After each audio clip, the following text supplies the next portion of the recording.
qui se lève pour parler en votre faveur, vous avez réussi. Que vous avez un beau pays, un pays très puissant, un pays qui peut jouer un rôle énorme au sein de l'Afrique et du monde. Et je vous fais le serment que d'ici la fin de mon mandat, vous allez voir un Congo nouveau, un Congo fort, un Congo puissant et prospère, un Congo qui va parler de l'Afrique à travers le monde entier.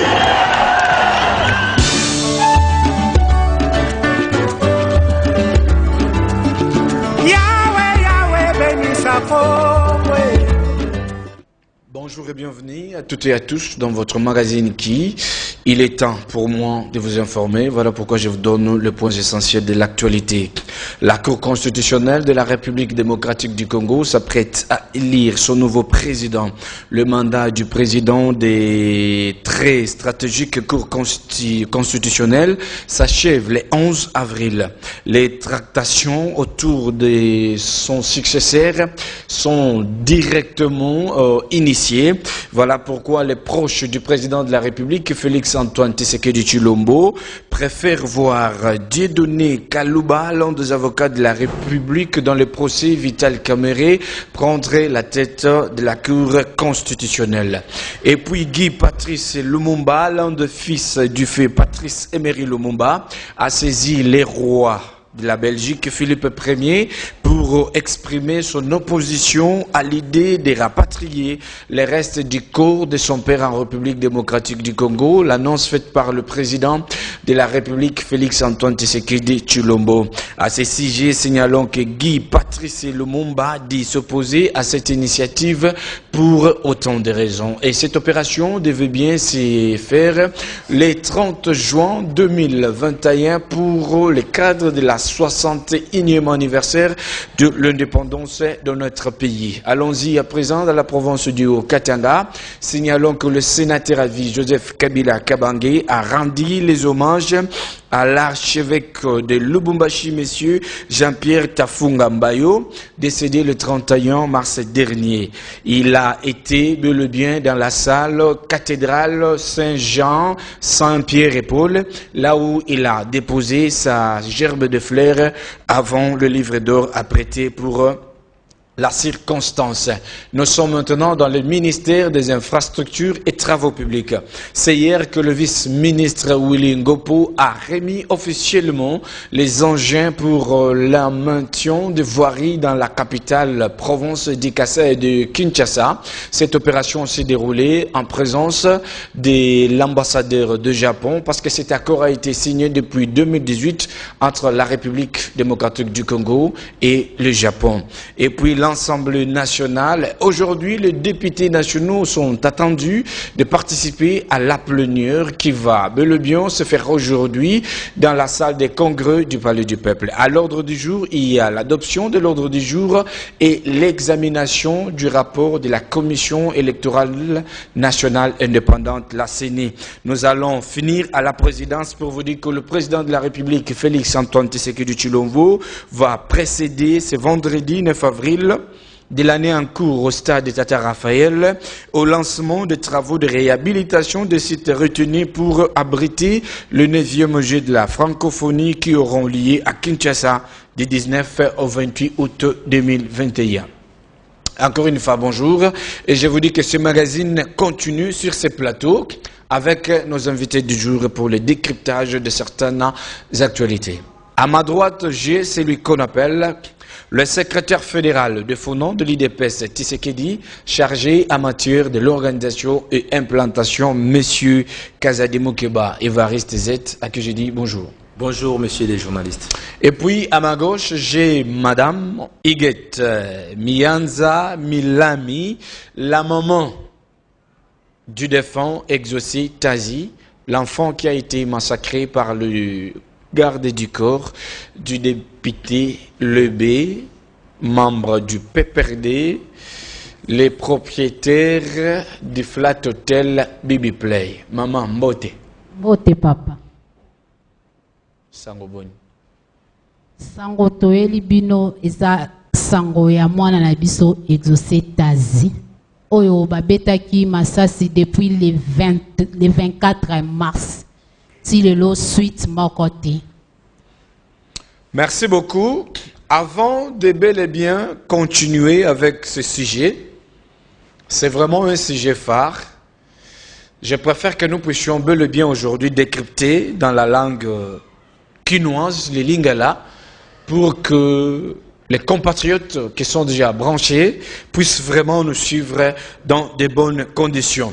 Avant nazo pas ba maman, nazo kendena n'est pas ndeko Evariste Kazadi par rapport à l'actualité au Tozali na yango na kati ya mboka.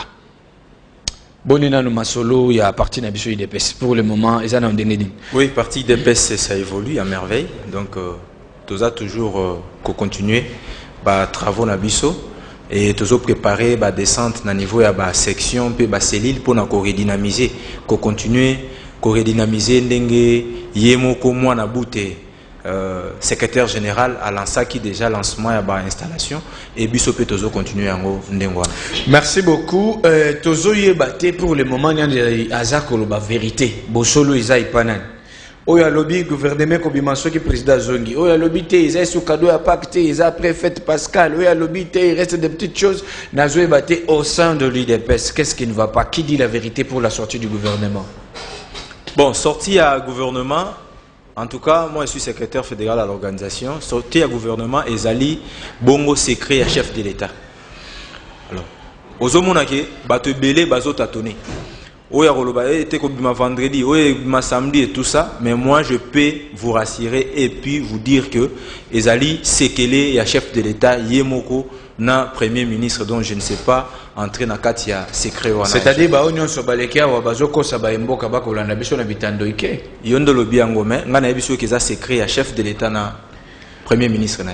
Merci beaucoup. Toujours ngana nous na date ya le 6 avril oyo ucholeka. Ezaki centenaire ya bakimbangiste na Kamba.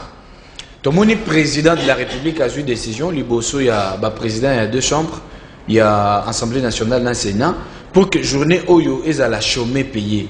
Est-ce une bonne décision ou bien est-ce un ndengeni pour Nabino?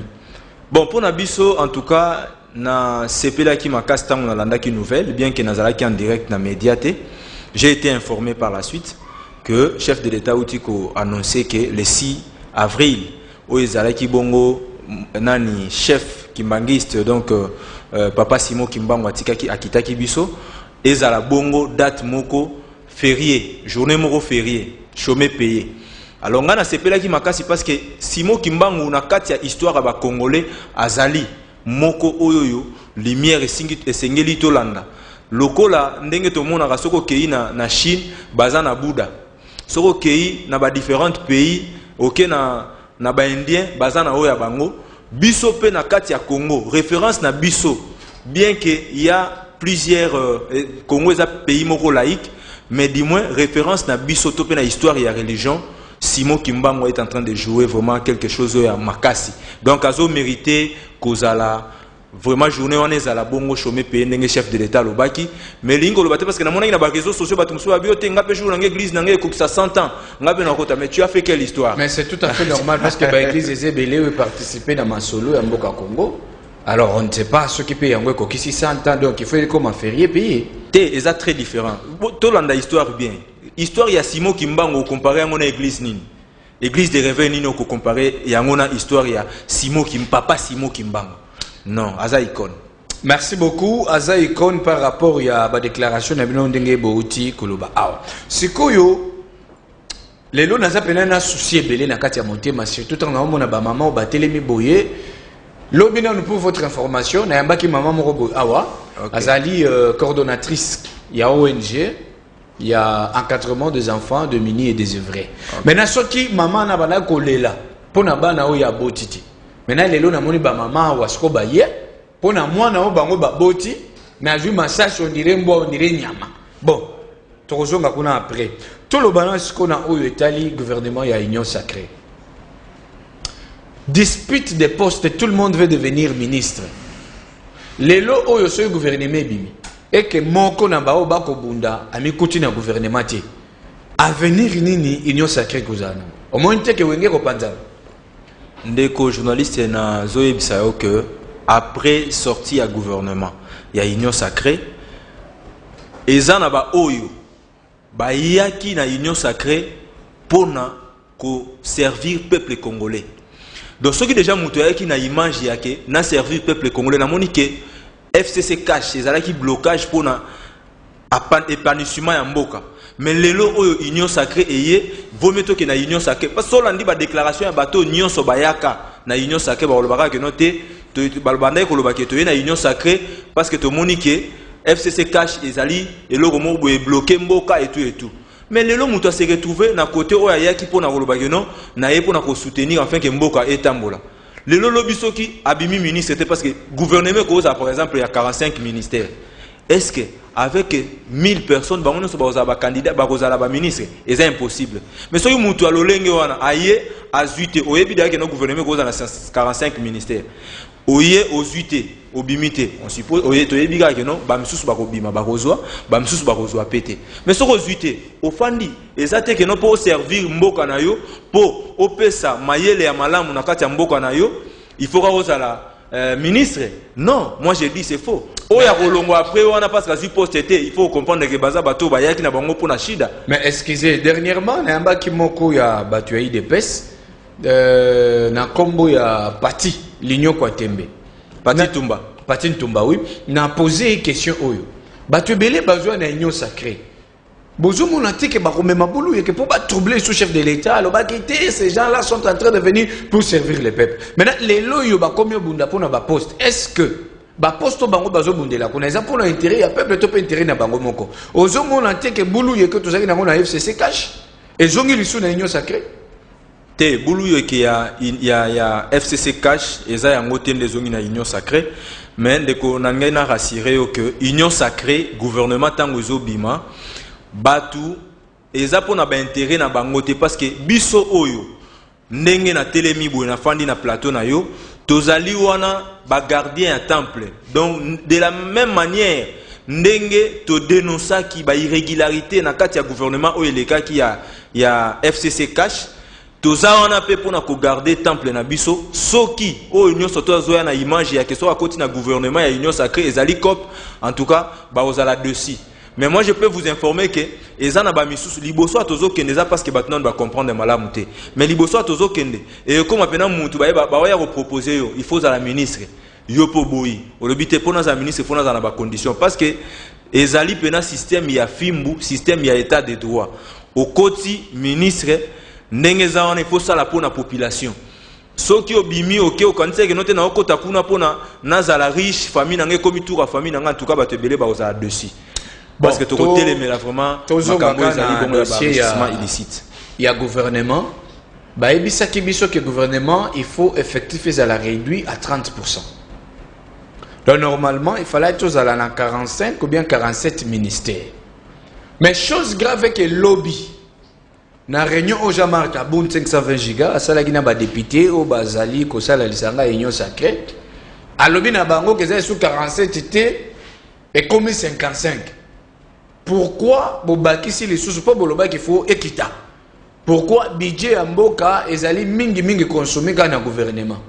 Peuple azane le gwazwakati. Mais awa bobakisi les sous. C'est quoi la cause? Oui, celle qui est beaucoup mentionné dans 55 ministères. Bon, en fait, 55 ministères, c'est toi qui l'as dit, et puis aux OPS information qui est Outina Moko ya Biso ya IDPS numéro 1, président AI, président Kabundi que j'ai salué. J'ai des précisions, Salema Kilobi, 520 gigas. Dans hôtel GB. Ok. Mais dans le gouvernement, bah c'est créé un gouvernement et Zali Bongo, Oyo, compétence, il y a chef de l'État, na premier ministre. Ce qui, bah moni que, en tout cas, le gouvernement, Oyo, pour na fonctionner malam aussi, parce que il faut que vous ayez on a 45 et ça qui bongo idée à ko sender en fait ko ramener ba ministère mususu ba sangisa yango. Alors vu que ba ko fanda pe ba sali ba étude ba remarquer que té ceux qui to sangisi ba par exemple les 3 ministères économiques moko charge aux ala mingi par rapport ya machine pour na ko accélérer ou les ali bongo fonctionnement ya gouvernement ce n'est pas aussi mauvais ya que au lieu à la 45 ba matisa yango et à la 55 pour na ko faciliter rapidité ya musala parce que ndeko faut yeba ke na ba ministère wana état ministre et belé bazo kanisa que non ezara facile les a facilité il y a des ministres oyo nga na ebi mena ko citer ba komboté ba ndeko quitter même ba bureau des fois après 20 heures parce que Moussale est belé. Ce que ça na anglais wana pour na ko faciliter tâche ya que Moussale kende rapide, en tout cas pour na ko servir ba congolais na moni mabe mon côté oeza kati wana. Merci beaucoup Nalingi to Kita pour to Josko famille exaucée Tazi. Mais bien avant cela, régime Tshisekedi selon Ebandaki. Au monde que ça dominé na ba valeur ou bien na ba anti-valeur, selon binona question ya liboso na pour na régime Tshisekedi.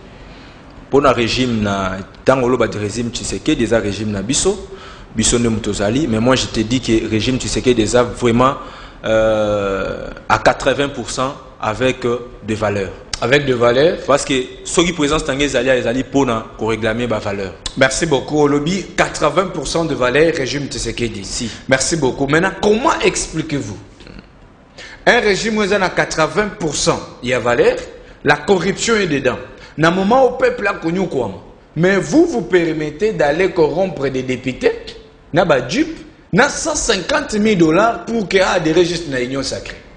Le gouvernement est à 80% de valeur, détournement des fonds après presque chaque 3 mois. Depuis procès d'urgence et programme d'urgence il y a 100 jours. Détournement. Ba million wana moi ko tunatanga ngoza te ponga soki kaka ba pese ngata million wana aw na ko piquer crise. EPST, fonds alloués na gratuité et enseignement, détournés.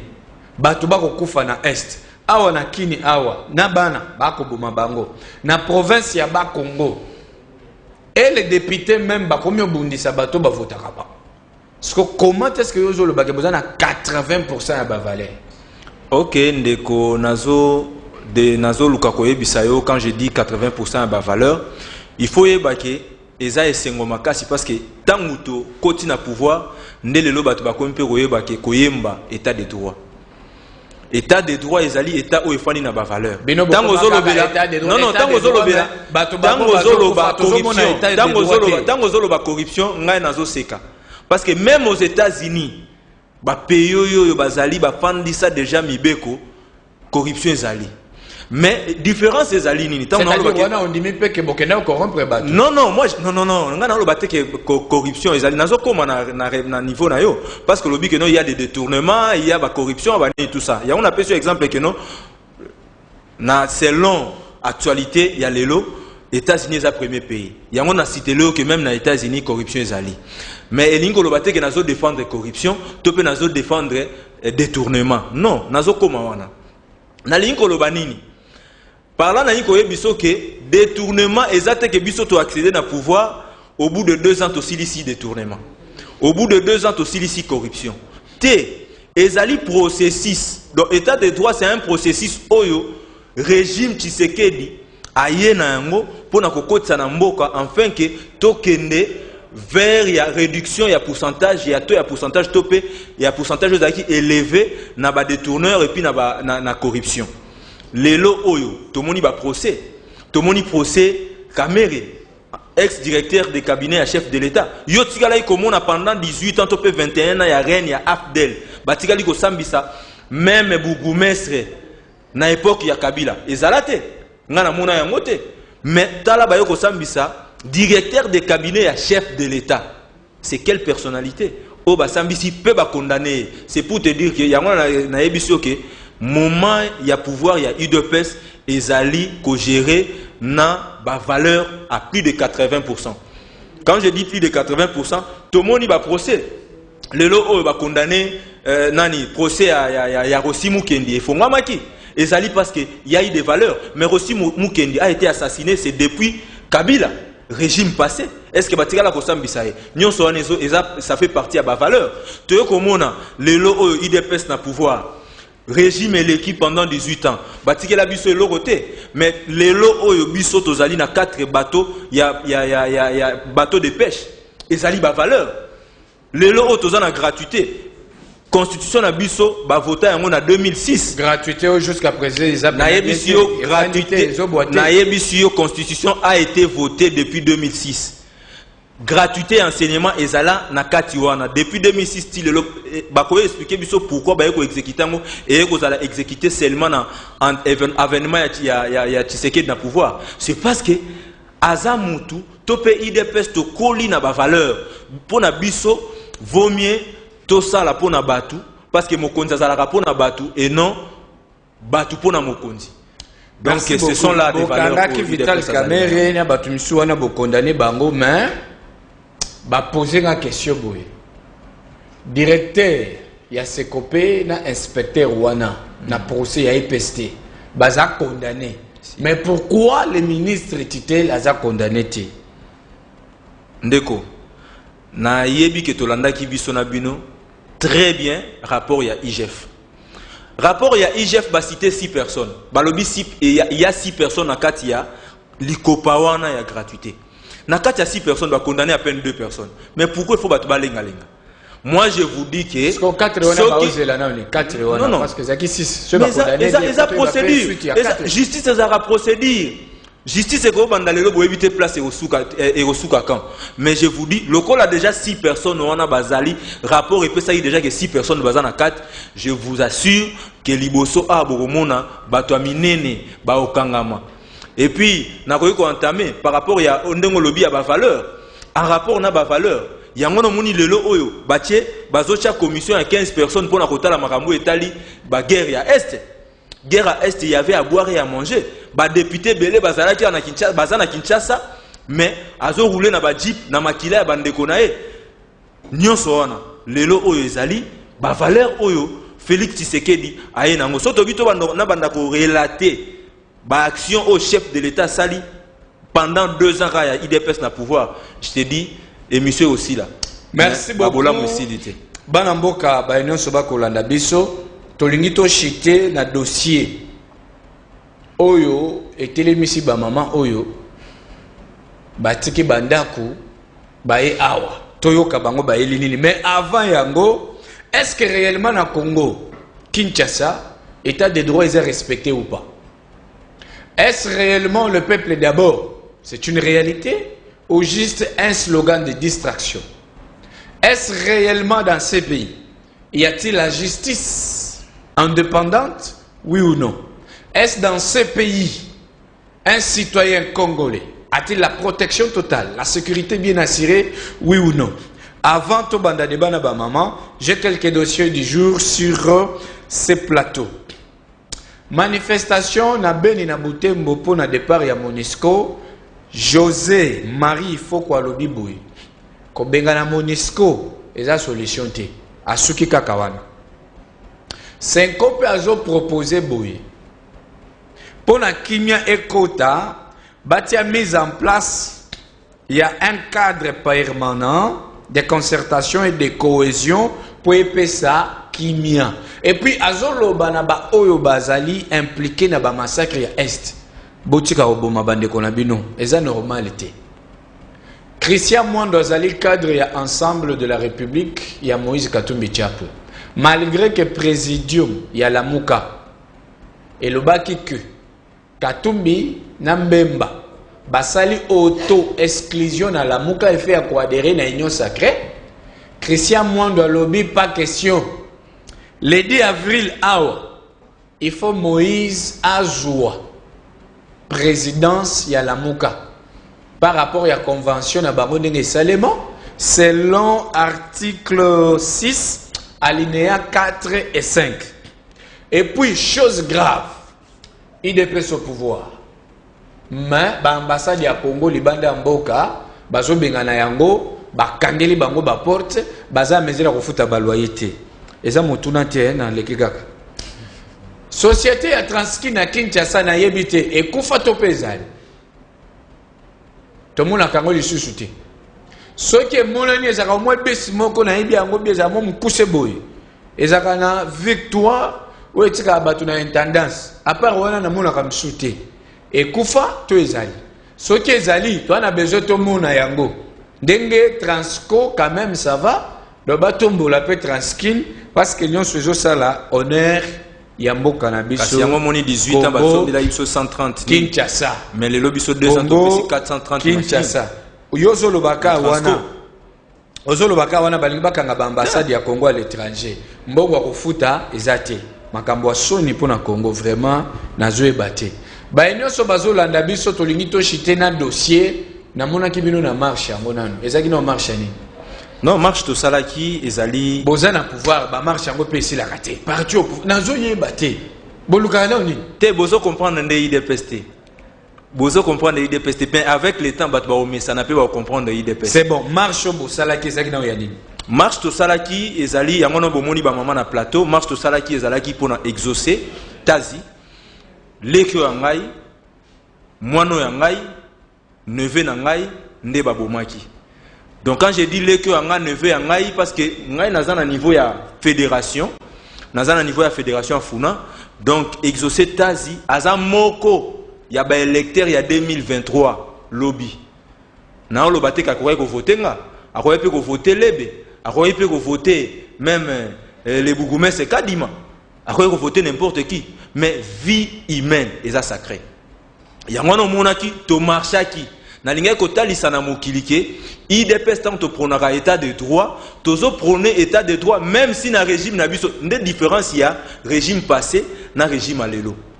Liboso zalaki soki peut-être mutu moko ya PPRD to pe excusez parce que nazo tanga kombo na sens wana na sens européen c'est exemple que autorité moko so asali mabe na ba ya régime passé ba population na bango to pe ba combattant na bango ba militant na bango moyen ba lobezate. Différence avec IDPS. Biso IDPS bien qu'on est au pouvoir mais soki ba irrégularité moko salami o ezoki na l'encontre à justice comme toza ba garder en temple to telemela yango. Nde liberté au biso tozara na mona niveau ya IDPS ezali ya déjà. Bon, toujours ka 2 ans oyo. Ouais. Ministre ni ya IDPS. O asali mabe, o bino bo telemeli bo saleli marche ki alongo. Ah papa, na 2 ans oh, c'est parce que peut-être Hollandité. Na 2 ans on a zata na 5 émissions on a sala pona nani ministre Eteni Longondo. Tangu ba dénonçara que non te y a eu des tournements et tout bobo. Naza parmi batu oyo na initié ba action même na média pour na koloba que non si réellement le ministre Eteni Longondo a détourné, moi je suis parmi les gens qui soutient ce que Azala transféré dans la justice. Bon, à part je Wana, suis parti de, je suis de bon, l'IDPS. C'est bon, vous êtes de l'IDPS, ok, à part Wana. À part Wana. Ouais. À part Wana, il y a des ministres qui ont dans la émission belé pour dire que non. Parce que Moutou a déterminé que notre ministre était la détourné, ils allaient justice, ils allaient sauter. Mais dis-moi déjà dans les médias, tant que le canal que non, ministre qui soto IDPS a fonctionné, malade Moutou a détourné, ngana zolinga état de droit et banana a frappé le ministre Nabiso. Il y a déjà mon régime passé, Moutou moya au télé mais la PPRD. Membre ya PPRD zalaté. On a dossier exaucé. Ce qu'on est ministre nani, il y a IDPS oyo moni qui na 2 ans et demi oyo, la salibienté, il faut peut-être ceux qui a joué de la marche net nani. Ah, yo linka ngana cité ba ministre ba sali bien té. Mais je vous dis que non, je vous dis que il y a des ministres qui ont fonctionné, ba sali na bango malamu, mais il y a des ministres qui n'ont pas bien fonctionné. Bon, tout le monde a bango té liboso na gouvernement zo kaka to avancer, c'est bon. Ce qu'on marche objectif principal il y a marche au bosali ezaki nini. Objectif principal il y a marche au tosala qui ezali justice et salam. Par rapport à quoi? Dossier il y a exaucé ezali déjà na parquet général. Tant qu'on a contacté qui famille, je crois que ba maman a exaucé bazali wana na komaki basala ki nanu eloko moko te. Mais biso tant on a commis na iso que non IDPS to soutenir bino poto ke na likambo yo tina suka et eza likambo ezo salama. Dossier za déjà efongami na parquet général, basenga ki autopsie, rapport ya autopsie déjà yaki, je crois que to na ba maman tant babenga ki pour un rapport ya autopsie et zonga ki déjà na niveau ya OPJ ou azosaki dossier autopsie déjà tozali na yango et dossier za déjà fongwami mais problème na biso za nini tant bomo na biso na marche za pona nini le même justice so babandai ko condamner ba innocent lobby ko acquitter bato bazali na ba problème le même justice ne plaisali lelo ba même magistrat ba changer ba magistraté. Yango no moni biso tozali ki ba marche tozosala ba descente toza toujours derrière ce dossier pour na kotalisa ba magistrat wana que basala keba IDPS azana kati ya dossier oyo. Quand je dis IDPS je vous dis IDPS azana kati ya dossier oyo. Nazana manière ebele yako landela dossier même sur le plan politique et sur le plan juridique. Nous avons confié à la famille ba avocat o ba ko landela likambo wana sans que famille peut s'attendre 100 francs. Et ça dit bah effort on a sali ensemble na fédération ya funa na kati ya dossier o. Et ba kondi alikolo sur le plan hiérarchique na niveau exécutif national, ils sont informés et ils sont saisis. Donc dossier Zolandama penza bien. Nazo ebisa magistrat. Oyaza na dossier parce que Rimer déjà topé makambozo bima déjà que bazo déformer information. Information zo bimanine que non député les bazala qui te joue assassinat qui exaucé. Mais moi j'ai dit, j'ai les images, même bino abozana ba image na tikela ki bino que les jours où exaucé va tirer mutu asuka solo lina exaucé azo senga pardon ezala ki bongo député lebe oya kitisa ki glace na ye. Donc bato nyonso ba koluka ba kota na kati ba sa neti ba manigance en tout cas nazo yebisa bato wana ke na ba magistrat o ba na dossier na ba o ba ko risquer ba bima ba témoin ya lokuta na dossier exaucé que non député le bazala kité bomikosi ba image ezali batu bazali bano ya mikie bazali o to sala ki na bango réunion bazala ki jour ba obeta ba les jours ba assassinat ki exaucé na niveau ya 8e ri bazala ki wana donc marche ezali pona tango zolo na sentir déjà net ba cher de pour les lignes banda mais non c'est un peu vu qui tana on te pour makambo to lo balelo ya politique et puis il y a société na bandi na moment on de kwa zolo ba bomona ki binabilili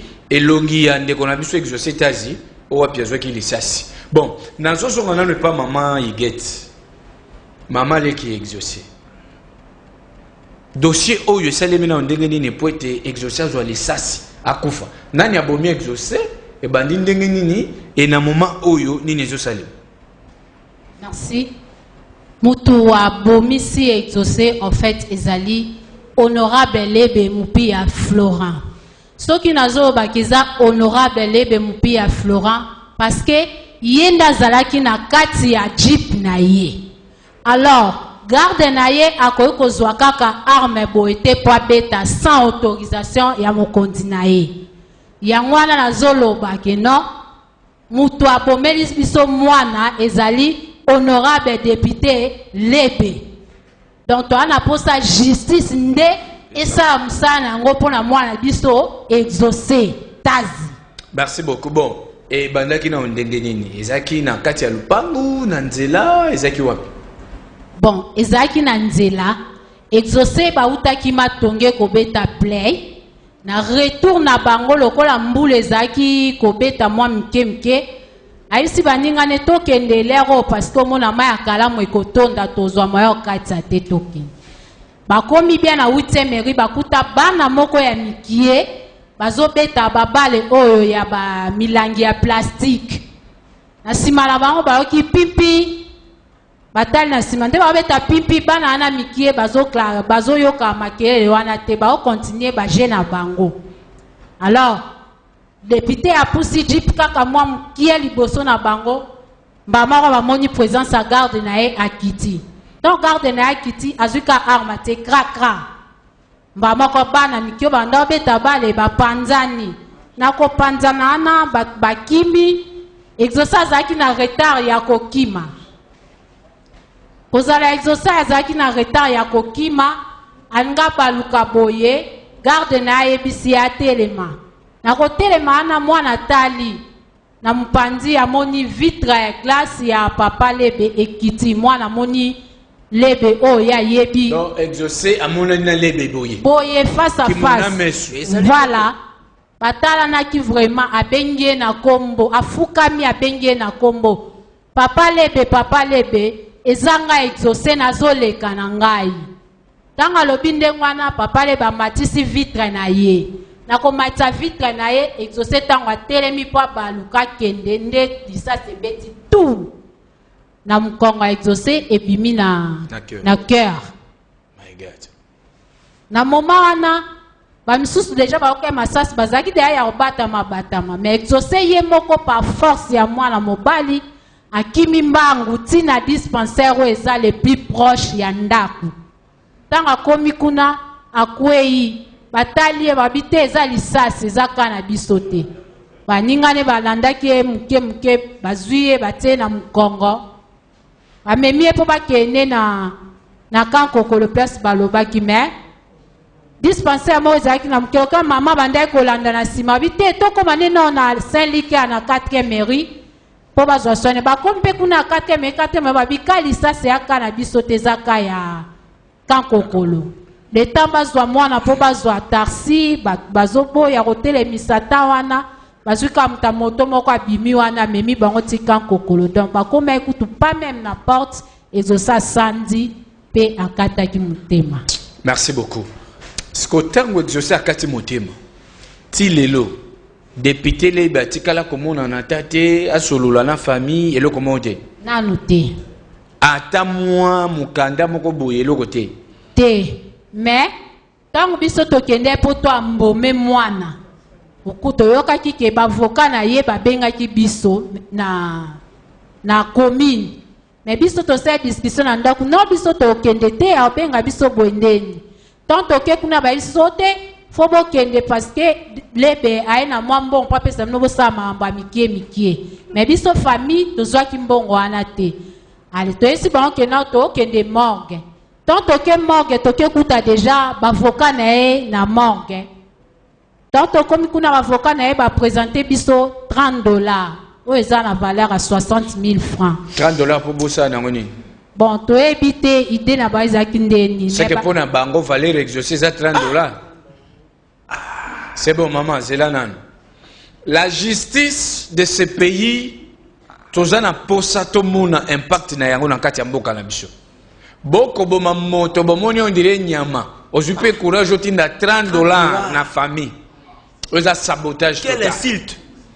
Oza pena sabotage. Donc au moni on dirait poulet mayo. O liaka na si anzete na lingwala to pe na matonge $30. Bon maman sko nino bozo senga et pas ba autorité en commençant en tant que femme na kolinga s'adresser na maman Denise Nyakeru. Oui. Message ni nous lancé pa na ye par rapport ya dossier o. Nazolo bala maman Denise oya za mama ya bane belé yende azwa vraiment dossier oyo en charge parce que exaucé aza lokola mwana na ye donc aza lokola te maza mwana na ye ye lokola memaka bana 9 mois ayebi pasi ya mwana en tout cas maman dossier oyo ekende tina suka tomona vraiment que non député lebe balongoli immunité na ye asambi à répondre na ba art na ye pe ba condamner lokola ba misusu nde tomona. Merci beaucoup. En tout cas, je manque des mots, mais premièrement, dans le bilan mes condoléances à toute la famille d'Exaucé Tazi. Nous sommes ensemble avec vous au nom de cœur. Depuis jour à marche, on était ensemble et Torozala toujours ensemble. Dans au moins 1 minute et 30 secondes, Bolanda Bino Morosko Bilili a marche et Salemaki pour comprendre que Makambo toujours loba. Ah, Nzambe. Bon, tout le monde a Bilili vidéo et 4 dossiers où avato kabwana.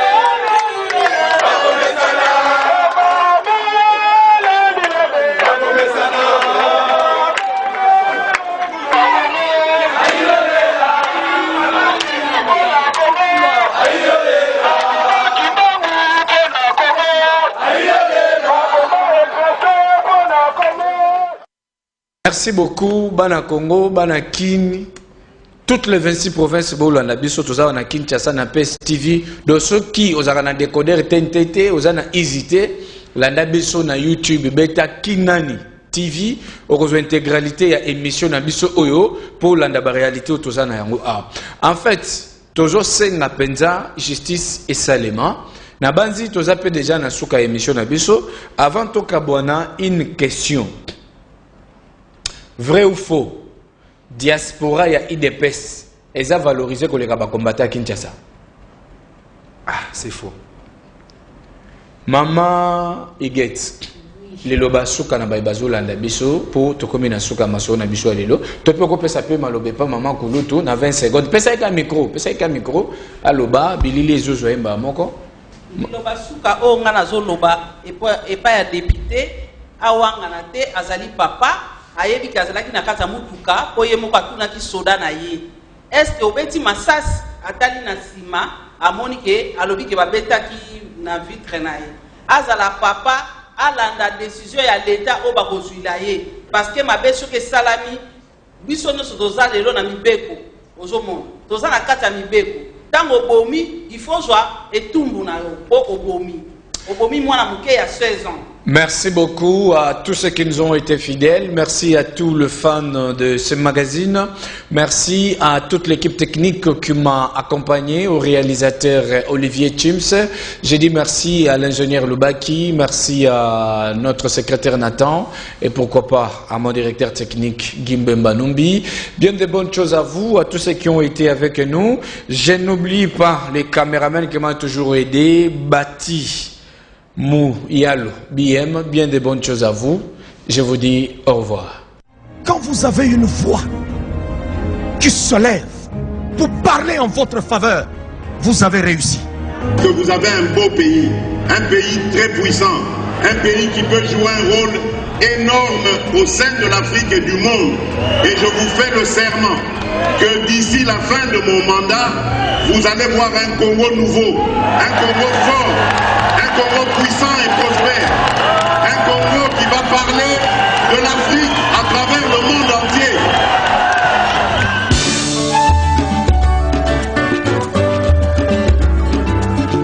Yahweh, Yahweh, bénis sa Yahweh, Yahweh, batela mito.